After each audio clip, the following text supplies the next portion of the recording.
All you have to do is, if they're all local anyway, you just write your address to you, and then you put theirs in the return address, and then go mail them. They'll all get them. Thank you, ladies and gentlemen. I just committed mail fraud over the radio. That is awesome. All right, I think we have a few more questions from our audience. Go ahead. What's your name? Ashley. And how awesome is it to do the theme song for Phineas and Ferb? It's great. Yeah, the theme for Phineas and Ferb was it's just sort of out of the blue. Just got a call one day and and I got invited to the Disney Studios, and I got there and there was this big sign saying welcome, and, just crazy. And so it's amazing that when we very first did that song, it was 2 guys and like a secretary, and now there's 2 floors at the Disney place for that. It's the biggest cartoon in the world, so it's been really, really cool. It's actually cool. We just he and I just flew to Los Angeles a couple of months ago and re-recorded it, and now there is a version for the Phineas and Ferb Christmas special that we did. It's good stuff. Well, what was more fun, that or the theme to Gilligans Island? Well, Okay, now hold on. there's a story. Is that a trick question? Because the theme to Phineas and Ferb has been more longer lasting, and obviously it's probably never gonna go away. The theme to the real Gilligan's Island, we got to go to the Bahamas for free with Rachel Hunter. Yeah. And Nicole Eggert. If you've never seen Nicole Eggert passed out on the table in the lobby at a hotel, it was better seeing her dancing in the fountain. Oh, that was a good one too. Yeah. No, that was awesome. That was a good day. Not saying that she had done anything or partaken in any particular things. She was just very tired, and that fountain needed to be danced in. That's what happens.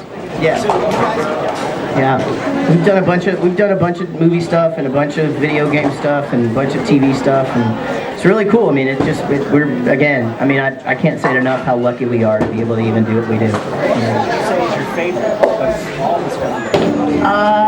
Gosh, that's really hard. I mean, I got to go with Phineas and Ferb because it just sort of kind of keeps. I mean, I actually play a character on the show. I play the lead singer of the band Love Handle.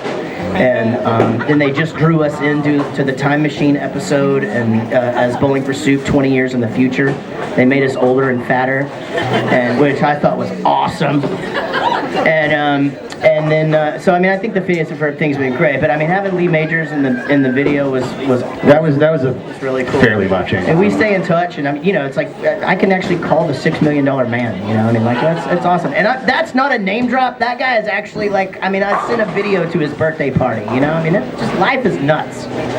It really is. Hi, I'm Katie. Hey, Katie. I'm not from here. So what is your favorite story from Wichita Falls? Oh man.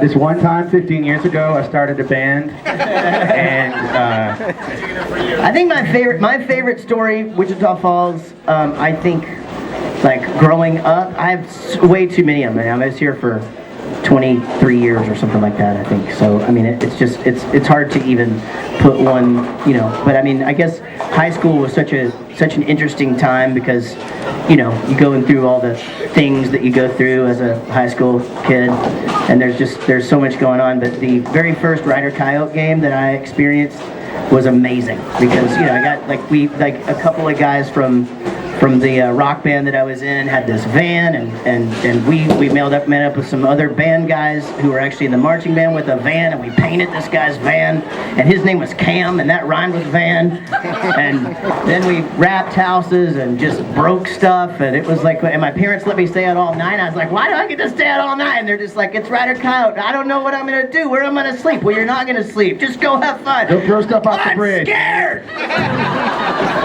And now, because of you guys, they're running commercials promoting to not vandalize. Not because of us, because whenever I was in the 6th grade, my football coach was talking about how they used to hang dead coyotes on the flagpole and stuff like that. I mean, so it didn't start with us. I mean, we were wishy-wamming, Yeah. I mean, That's a lot easier to clean up than a dead coyote, man. So you can hear in Wichita Falls, Eric, I'm going to ask you first. Wichita Falls, anyone anywhere you wanted and order anything you wanted. Man, I was really sad that I did not get to go to Stanley's today. Man, what else am I gonna order from Stanley's, man? We're going for the beanie burger. Yeah, we introduced those to Denton whenever we moved down there because I used to have like a big yearly barbecue or whatever, and that was the specialty. We would make beanie burgers at the cookouts for everyone and blow everyone's fragile little minds.